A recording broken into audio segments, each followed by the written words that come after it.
Hello and welcome to the No Man's Land podcast. This is a podcast presented by the students of S.H.I.E.L.D. in which we read through the entirety of the notable Batman No Man's Land event. My name is Matt. And I am Mike, and as we said the last episode, we are now officially on to volume 3 of these. So we have one more to go, and if I'm tracking my reading right from what we've read, we're not halfway through this yet. We're like a quarter of the way to half. Like, we're not far. No, we've still got a good ways to go. So we read the Robin issues the last time, and that got us, that was part of this, and then the issues we'll be covering today, Shadow of the Bat 89, Batman 569, and Detective Comics 736. Yep. That gets us, about quarter of a halfway through. Which, I don't know. We're making progress. Making progress. We still got one more book to happen. But it feels like things have slowed down considerably, I feel, the last 3 episodes. I haven't been on in a while, but these issues were definitely slow. Yeah, so we I guess before we delve in, we've reassembled the Bat family. Yep. And Nightwing took out Blackgate. That was entertaining. Batman stuff was a little bit entertaining. Batgirl stuff I liked. Azrael stuff wasn't bad. That was with Batgirl, though. So we finally spend like a book and a half reassembling the Bat family, and it's kind of been a downturn. Like, we even read the Catwoman stuff. Like, in the Catwoman episode, I said that this is probably the worst stuff we've read. I'm now going to amend that. I think the hodgepodge mixed bag we had tonight is easily the worst stuff we've had. It's awful. It's so bad. I think part of it might be that Azrael's not in it. I think this stuff would have been better with Azrael. I don't know if it would have been better with Azrael, but I think a lot of it falls on our creative teams tonight. Absolutely. Because I don't want to be mean and say this ain't the A team. It's not the A team. It's not the B team, and it's really not even the C team. No. One of the people we're going to talk about tonight is one and done issue that they've only written one issue of Batman. And thank God for that.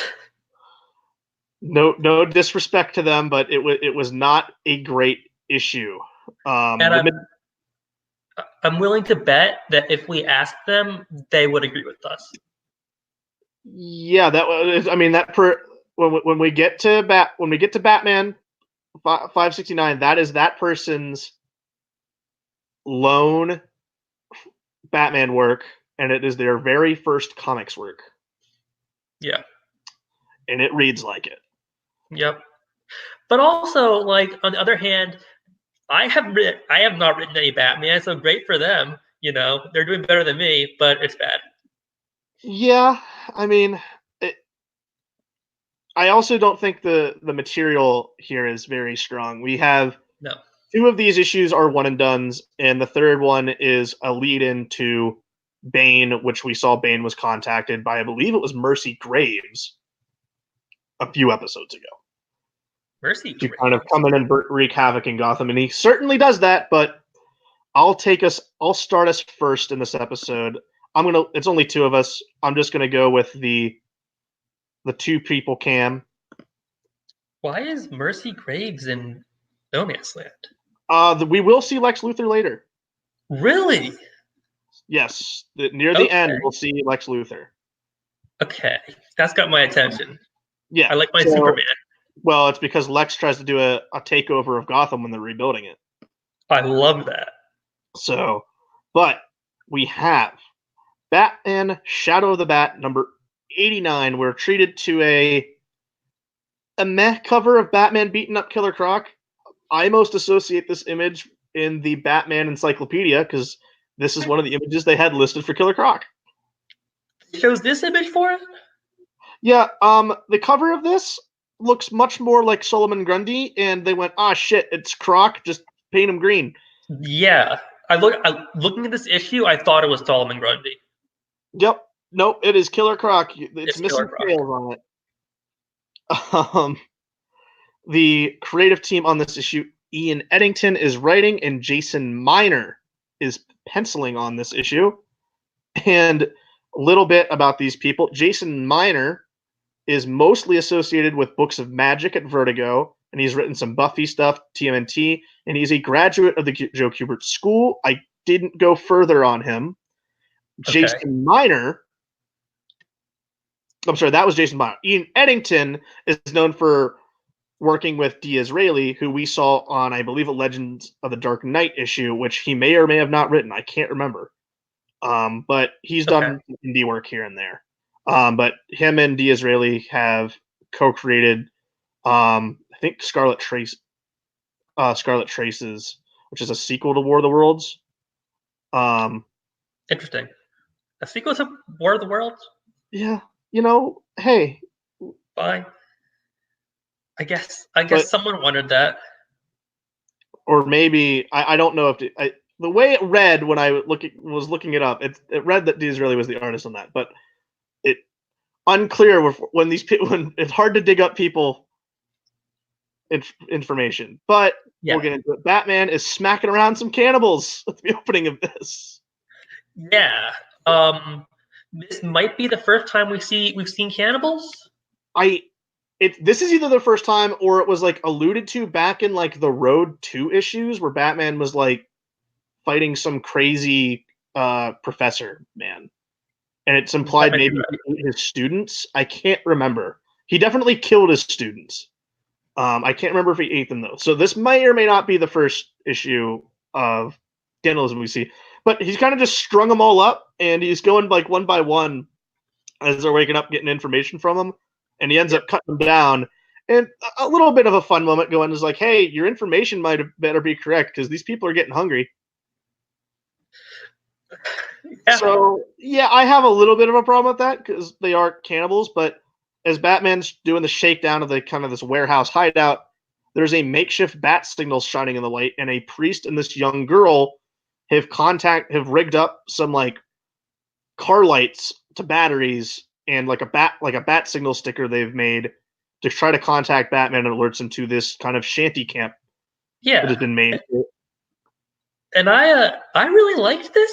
I think this is the only part of maybe all 3 issues that I liked. I'm surprised people don't do this more often. I always like it the inverse of this. It happens. It's the issues collected in the Death of Superman book. It doesn't happen in that storyline though. But the one kid wanting to contact Superman buys neon green spray paint and sprays an S on the ground so Superman can see it from below. So, like, I do like inventive ways of trying to like get heroes' attention. For sure. But like, if I lived in Gotham, I would 100% have my own bat signal on the roof just in case. But I do like that he sees it and gets there, and this kind of shack setup that's kind of being run by this priest is all for disabled children. And this man called the King of Gotham was able to come up and teach them how to siphon clean water and was able to give them basically supplies to live and keep it alive for another days. And wondering where the King of Gotham is because this man is left and they don't know where he's at, but he did leave them the signal if they ever needed help.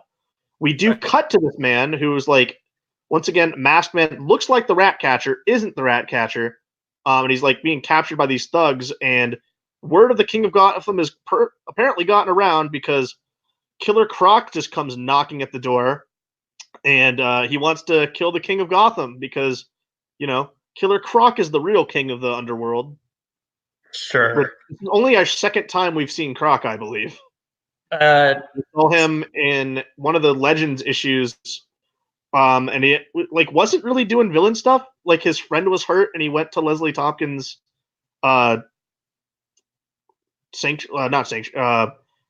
basically her Med Express, and was waiting for her to get better. Maybe it was that issue. I think one of the previous episodes I was on included Batman tackling him off a building. With a barrel drum, we'll put him in there. Yeah. Batman goes to the Penguin, who reminds him of their deal to get information about the King of Gotham. Okay. How often does he do this in No Man's Land? I feel like Batman goes to talk to This Penguin is number 3 all now. the goddamn time. I mean, hey, information moves through the Penguin. I'm fine with it, but it's getting a little tropey at this point. Yeah. The only thing that would have made it more tropey is if he broke his nose again. Yeah, he doesn't hit him here. He almost does. It would have been tropey if he broke his nose again. Also, we get like a squawk kind of thing with the Penguin this time around, and that's the first time we've seen that. I don't like Penguin squawking. I've never really been a fan of that. No, that's fucking dumb. But apparently, like, easily able to give Batman directions to where this hideout is. He traces it to, Waylon Jones, who's Killer Croc, is already, like, destroyed it, and, like, he tore off one dude's arm because dude's laying there without an arm. So, using detective work, he finds scales underneath these victims' fingernails and goes, well, that's Killer Croc, who's able to track him to another hideout where he throws a concussion grenade in, and he's able to take out all of these people. Takes care of Croc really easily, even though he gets roughed up in the fight. Like, he's scratched a few times, but Batman, like, kick flips him off of a building 4 stories down, and he goes, he survived heights, falls from higher than that. You, King of Gotham, you're a pretty good dude. Oh, wait, you were a former villain at Blackgate. Why are you doing this? And he's like, well, I got out, but while I was in the pen, I was able to learn all these trade skills that I can help people with. And he's like, well, I have a job for you. And he comes and brings him back to the children's camp and basically has them nurse him back to health because he's beaten up and roughed up by Killer Croc. Yeah. This was fine. This is like a story we've seen before, too. Like, it's no groundbreaking thing here. Like, and I feel like I've seen this story before already. Did you know this dude, Stanley Smensky, whatever his name is? Absolutely did not. I think he's made up for this. Okay. Because Batman knows him, and so I assumed if I were reading Batman, maybe I would know him. But maybe he was like a villain and one-off some other story that someone brought back that's happened before, but I've never heard of this guy. And clearly, he's too minor to really go in on. Like, he's just a guy who learned a bunch of trades and he's turned a new leaf after being like he got out of prison 2 days before the quake, which is awfully convenient. Yeah. I would have rather have him just like escape when the quake happened, but like go and do good and not have him already been got out. That would have been. I feel like cool. That would have been more that would have been better because just having him get out 2 days before the quake hits is just like, well, this guy just has shitty luck. Yep. Right. I don't know. This is probably the best issue we read tonight. I feel like it's either this or Detective Comics. I really don't like Detective Comics. It's like a flip of the coin of what mood you're in, though. It's not. It's that neck and neck, honestly. Yeah. You want to talk about Batman 569? We will talk about that 569. It is the. I'll cover creator credits for you here. This is I covered Waterfront, which is the name of this episode. That's the one we went with here, and written by Janet Harvey, and pencil on this is Sergio Cariello. Janet Harvey is a occasional writer for DC Comics. Her only credits on Batman at all, and really mainline DC, is this issue of Batman, this lone issue of Batman. She's contributed to the DC Universe online comics, and on DC's website under talent, I was able to search her. She does have a creator page on there, and her other comics listed, I think, are like 6 issues of the Hi Puffy Amiyumi cartoon tie-in comics. So, yeah. I mean, hey, you start somewhere, right? You start somewhere. And I guess let's give her Batman.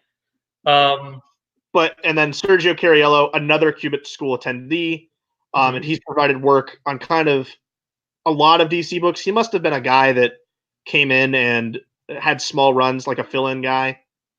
I wasn't really impressed with his art here, and I wasn't really impressed with Jason Miner's art in the last issue on Shadow of the Bat. It looked very DC House style. That's kind of what the books are looking at this right now. They all look colored the same at this point. There is a uniform color going to these, even though you're having different colorists. So it just looks really bland. Yeah, it's gray and it's washed out because it's no man's land. They found their color palette and they've gone with it at this point. Yep. Especially still with the early advent of digital coloring that we're into at this point. Mm-hmm. Not as early as Clone Saga when we were doing that show. Like nothing is egregiously bad like that. No, a lot of that was disgusting. This is disgustingly bad. fine. It's But fine. Jason Miner's worked on Deathstroke, Guy Gardner, Steel, Wonder Woman, a slew of other DC books, but I don't know which iteration of Dynamite's Lone Ranger it was, because I think there's been like 3 reboots at this point of that. Right. But he was penciling and inking one iteration of it as the lead artist. So cool. That's good work. Hey, if you're penciling and inking your own stuff, I respect that because that's double work. Absolutely. So, Batman 569. This is really a Batgirl story. The issue opens up with her taking out some goons at a gas station, and she reclaims the gas station for the Bat family. And then they're like, so, how did she get here? And we do a flashback, which the first time I read it, I didn't realize it was a flashback, and I was a little confused, but then I figured it out. I'm a smart boy. So there's a flashback, and Batman gives Cassie. That's her name? Yes, Cassandra Cain. Yes. Gives She's her. never gone by Cassie. Cass. Cass. Yeah, Cass Cain or Cassandra Cain. I've never seen her go by Cassie. So just so you know. Then not Cassie. Batman gives Cassandra the task to take the gas station in a totally pointless flashback, because obviously Batman tasked her to take the gas station. She said it herself. Batman said it himself before the flashback, but we'll do it anyway because it takes up 2 pages. Hey, we have 22 pages to work with. We got to fill them with something. Right. So here's a useless flashback. The guy who owns the gas station won't stop talking, and Cassandra gets pretty over that, and she leaves. She goes to look out and learn her territory, I suppose, and the goons come back, and they got a rocket launcher. And so she's got to fight these goons, and she beats them up real good, and then they blow up the gas station. Now, this is pretty bad for Cassandra because she needed this gas to help a hospital. Right. They were running out of gas within like the next 48 hours. Right. And now the gas station got exploded, and she has failed Batman, and she's real upset about it. And then the guy who owned the gas station comes out and gives her a pep talk about being the best you can be, which is super cliche and not good and really bad. And then it turns out he had that gas hidden away anyway. And so she gets her gas, and she gets to go fix up the hospital for 2 weeks. Yeah. And man, this issue was bad. The dialogue is trite and it's overwritten. There's this guy who just keeps talking, but I get that's his shtick. He's supposed to talk too much, but oh my god, he's annoying. The whole thing's a cliche. It's a poorly written cliche. I hated this issue. I hated it. Yeah, I was excited because when we were like, oh, Batgirl, we like new Batgirl, we like Cassandra Cain, my favorite Batgirl easily, okay. And like excelled in the origin, great, or like the introduction, great. I liked her hanging out with Azrael, that was cool. It was like, oh geez, no, oh god. I like that she doesn't talk. Sorry. Yeah, she's mute.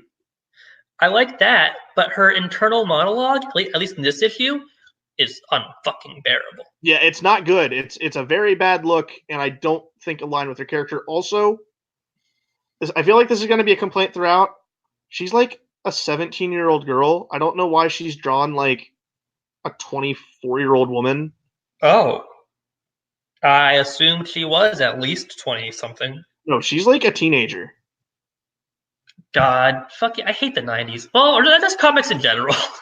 Yeah, like I don't know why her bust size needs to be like triple D in some panels. It's ridiculous, and it's just slimy and scummy. Yep.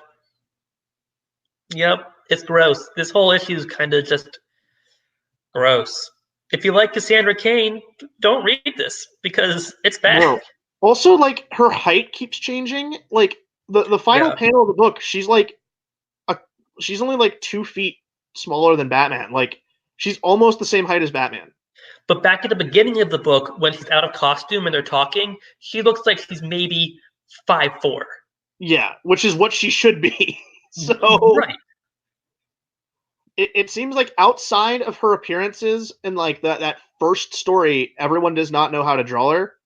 And maybe this is a miscommunication because we did make the change from Huntress masquerading as Batgirl to now Cassandra Cain being Batgirl, but yeah, like this needs to change like fast. Like this is ridiculous.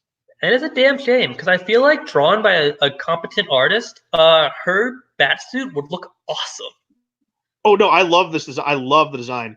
The design's Especially super now, cool. Yeah, I like the stitched mouth together. It's very different. I like the just yellow symbol with black inside of it. Yeah. In like an all black costume. It's easily like the most stealthy. Like there's no eye holes at all. Like she looks awesome.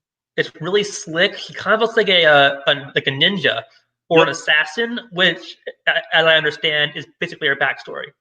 Yeah, she was raised by the assassin David Cain.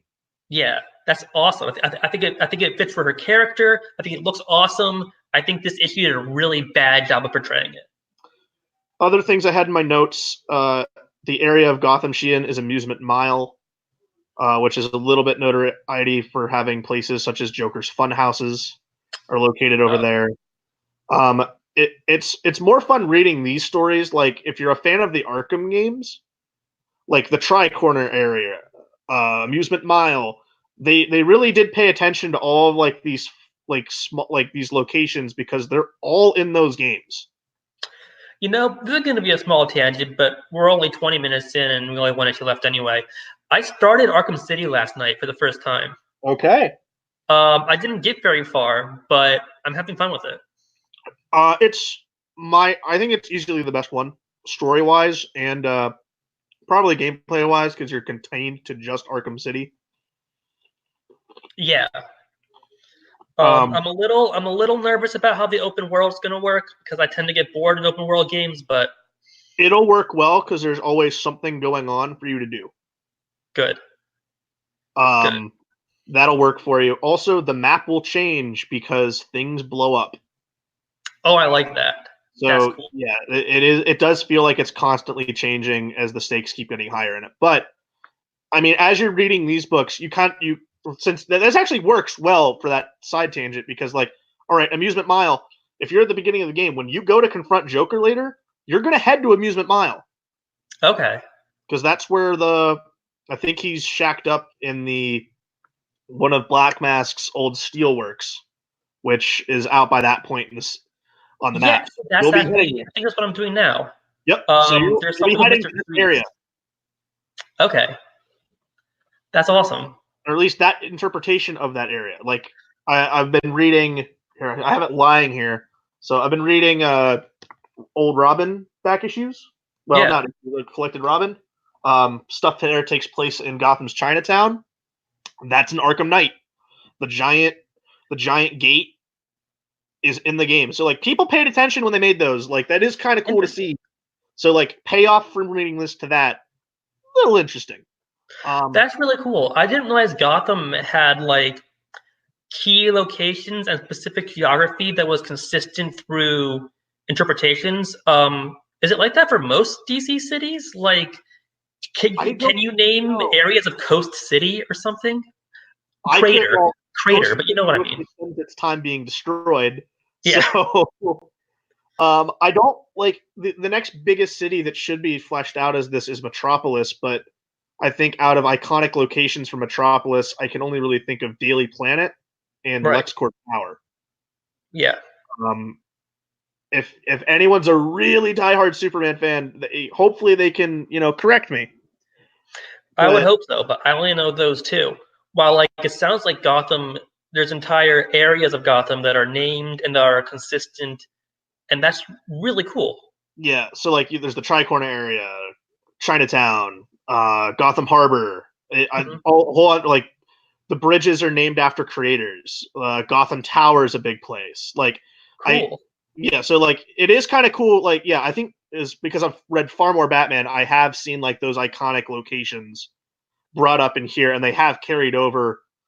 Let's see, like I've been reading like kind of when Jason Todd post Crisis of like back stuff that I've had backlogged.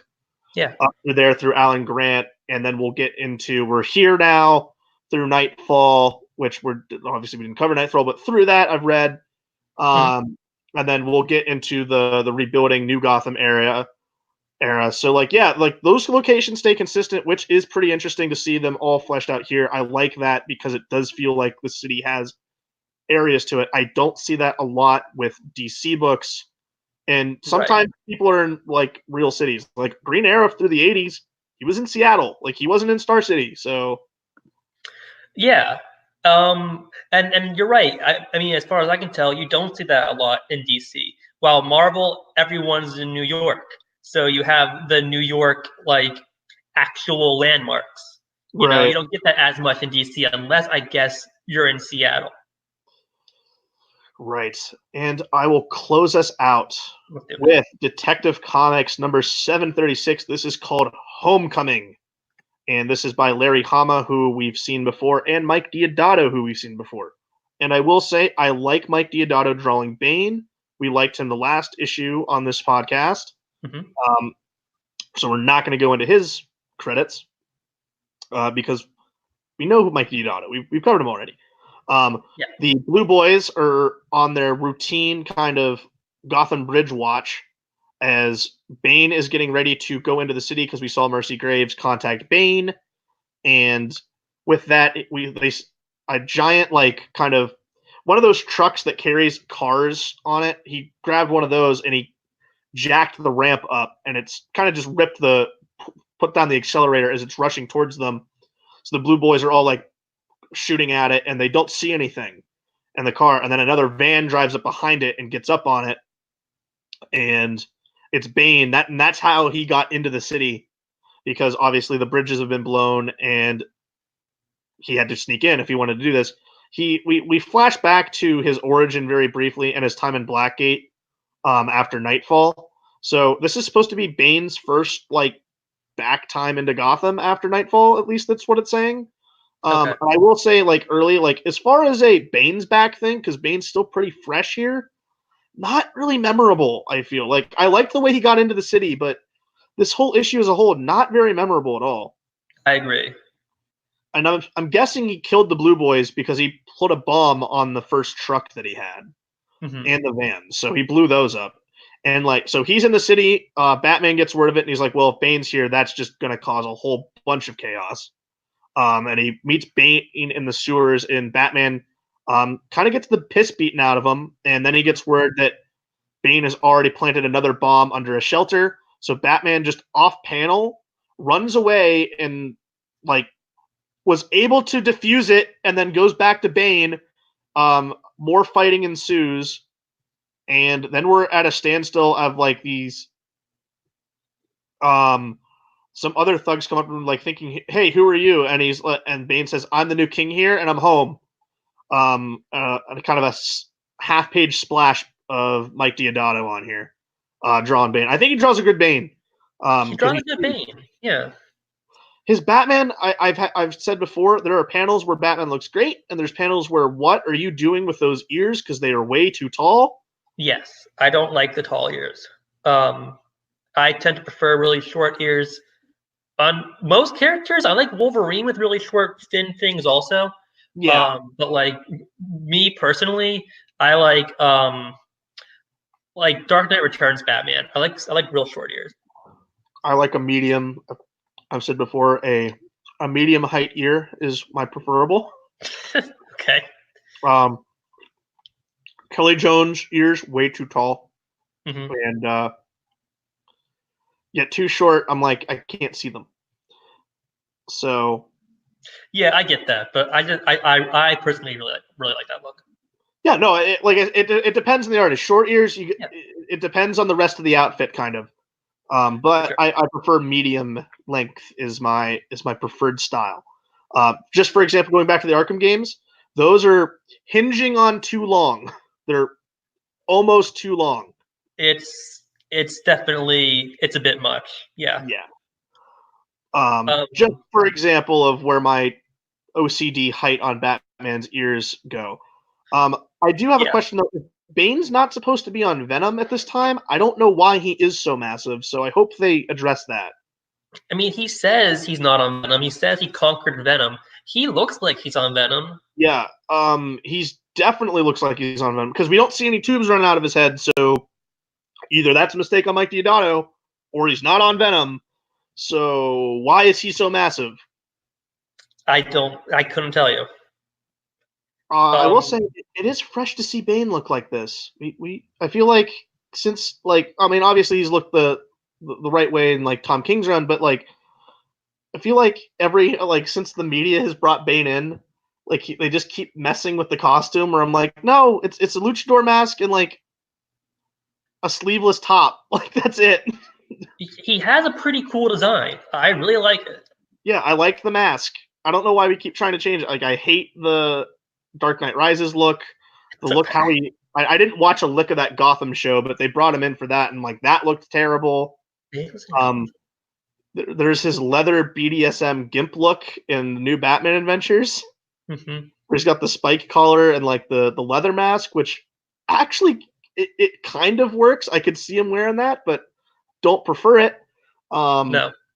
so yeah, it is happy to see like the blue mask, the red eyes, the white design on the mask, the fingerless gloves, and like basically just um, what's the name of the not the onesie, but whatever he's wearing, But the singlet.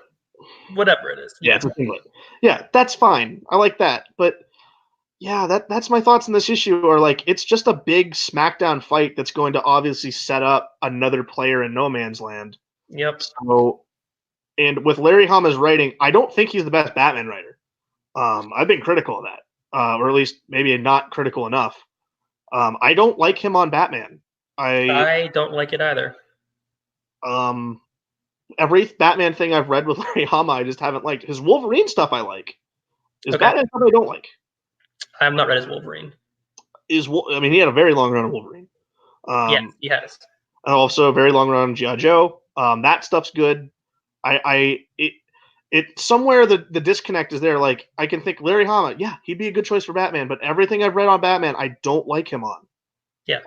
There's just something that's not clicking, and it's like I was like, ooh, we're gonna add Bane into this. This could be fun. I'm not entertained by this now. I'm like, ugh. But maybe other writers will pick this up and we'll see where we go with it. Like I if hope it goes somewhere cool. I'm excited to see him again, mostly because of the Lex Luthor connection. yeah, well, I don't think that's gonna happen until later. All Well, it's right. a little bit now. I mean, Mercy Graves did hire him, but we'll Yeah. see. But I got nothing else on this episode unless you do. I don't I'm either. ready to say, sadly, worst crop of books we've read. Disgusting. I think they're really bad. Why is my face keep blurring? What the hell is Yeah, it happening? does. I don't know what's up with that. You know, it's That, all it right. is. Well, yeah. No, I thought they were bad issues, and I didn't like them. That's basically Um, what I've got. if it's snowing in your area, drive safe. Yep. And if you had a happy Thanksgiving, give us a thumbs up. And with that, we'll end the night. Bye.